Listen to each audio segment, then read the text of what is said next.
the the picture that I posted on the group me for today's wow is called the Seder Square.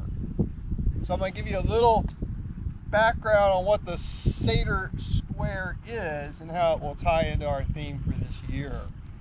The Seder Square was found in 1933 when archaeologists were excavating the ancient Roman city of Pompeii. Some of you have heard of Pompeii. That is the city that was blanketed by volcanic ash when Mount Vesuvius erupted in 79 AD. There's a park there now that you can museum, you can visit some of the famous scenes. You've seen pictures of the plaster casts of the actual people writhing in pain. It's actually kind of morbid, sad for the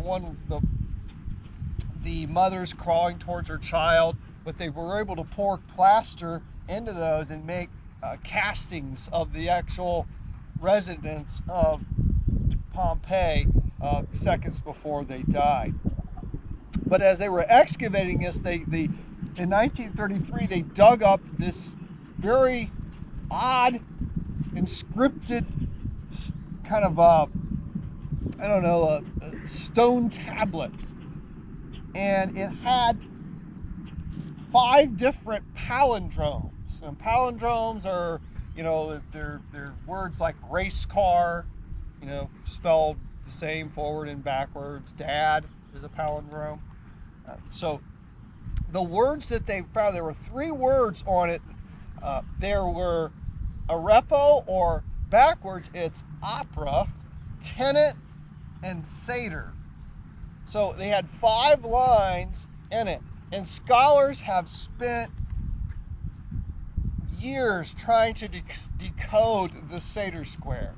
And actually the Seder Square was a symbol of protection, and it would ward off evil spirits, some people believe. And in the early Christian church, many of the persecuted Christians would carry around these little Seder squares with them. But this particular one that they found in Pompeii, they weren't able to really decode or decipher what it meant.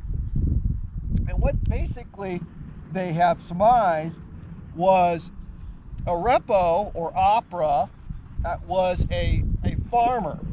They believe it was a name of a farmer, and essentially they came up that this Seder Square meant you sow, or you reap, what you sow.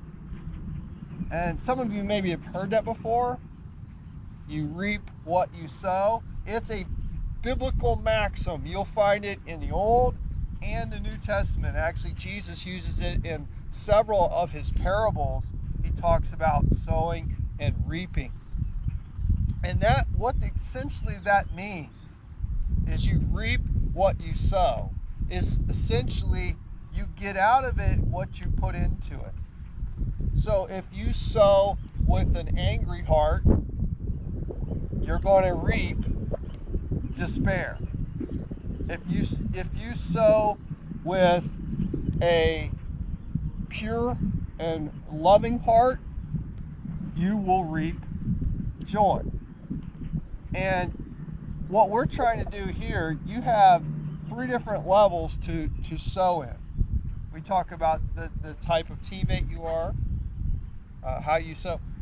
So yesterday when I was brought to my attention, there was a lot of complaining going on about, I'm burned out on running already, and blah, blah, blah, blah. I understand we've had a lot of our normal things taken away from us.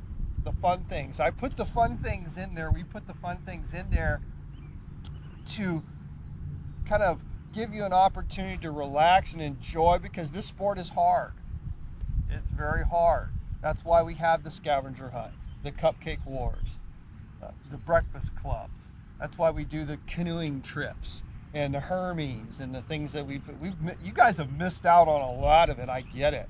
So all that's left is this day after day tough pounding training. Oh, here we go. And we're stuck kind of in the same place. I get it. But if you continue to sow with that kind of attitude, you're going to reap not very much with that. Just keep that in mind. It's a really powerful concept about what you put into it. That's what you're going to get out of it today.